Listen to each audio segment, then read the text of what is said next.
Now, some retailers say business has been booming today with those Black Friday sales, but the COVID-19 outbreak, some people opted to shop online, or more so did this year than last year. So how have traffic and shopping patterns been? How have they changed? To find out more and to get some insight, let's speak to the head of commercial at the online payment platform Ozow. That's Nick French, who joins us from Cape Town. Nick, thank you so much for joining us. A really fascinating statement sent out by your organization. And you know, when we've spoken about Black Friday, which has become a phenomenon just in the last few years here in South Africa, the point was always made that online shopping is only for privileged few, and you get the picture of the head of somebody sitting, having a cup of coffee at home in front of their laptop or their PC that they happen to have at home, and they're the only people that can do online shopping. Your research is telling us that so many more people are now shopping online, and they're doing so on their mobile phones, because we do know there is a high proliferation of mobile phone usage in South Africa. Tell us about that specific finding. 100%. We have seen a ridiculous shift, specifically on mobile. I think 92% of today's transactions have in fact been on mobile. And to your point, there is many people now that are enjoying the benefits of online shopping in South Africa. And the likes of Ozow and many other innovators have opened up those traditional gates.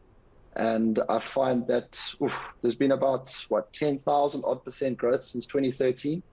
And it's continuing to snowball. You'd be amazed at some of the demographics you're seeing coming out, shopping, buying all kinds of interesting, weird and wonderful things, and taking advantage of some of the great deals that our retailers are offering. So what has been the shift in the last few years, now that we've seen so many people taking up online shopping on their mobile phones? Are retailers making it easier for people to log on? Is it, on social media we're seeing it being made far more easier? If you see a special on Instagram or something, you make a few clicks and you're able to make a purchase. What's the big difference here? I suppose it's a cumulative effect. You've got on the one side macro environmental forces like COVID, which has rapidly accelerated the South African internet economy. If you think about behavioral change is very difficult to accelerate, and we were forced in hard lockdown to ultimately continue with our day-to-day lives, and it gave way to a completely new segment in the South African market to still shop. And I would say your on-demand category has been a very interesting development. It's come to new heights. I'm talking Checkers 6060, Pick and Pay ASAP, Woolies Dash, One Cart, Mr. Delivery, you name it. They are all focusing heavily on that last mile digital service, specifically on app and mobile. And it's not just for fancy Sant and Yappies with credit cards. It's opened up now to anybody with a bank account and a phone, and they are coming in by the million through the gates. Now, that's a very interesting insight there in terms of patterns this season. But what we have seen, that budgets have been tighter this year. Of course, second year of lockdown.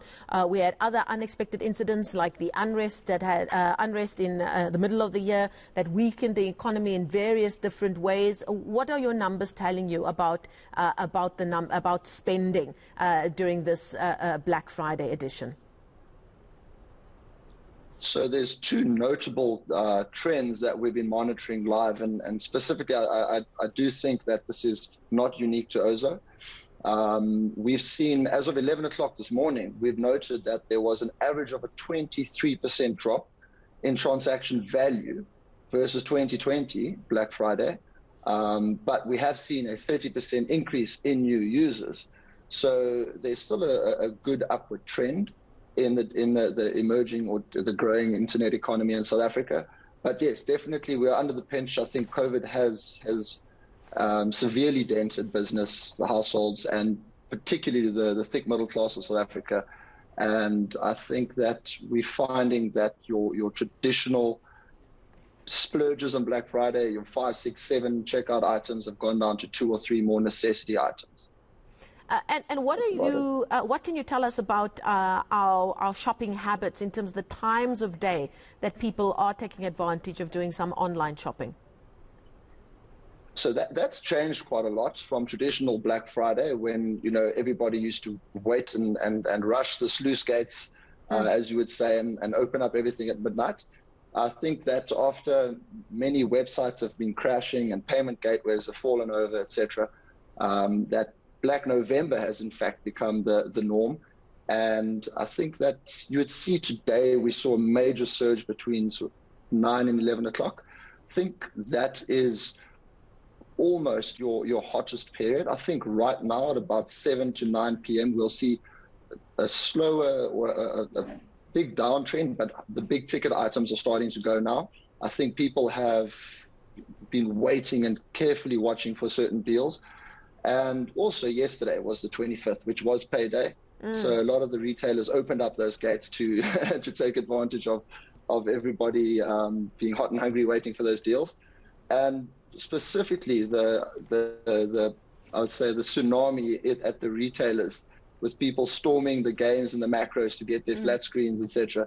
That has definitely helped contribute to the online space.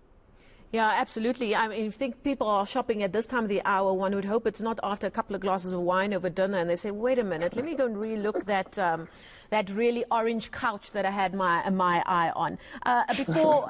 Before I let you go, Nick, what are we seeing? Are we seeing that people are a little bit more savvy about the kinds of deals that they're going for? They're not just saying, oh, wow, 20%, that's amazing. Are they waiting to say, hang on, that's not really a special, is it? Are you seeing people that are thinking twice before making a purchase of any kind? Yes, they are.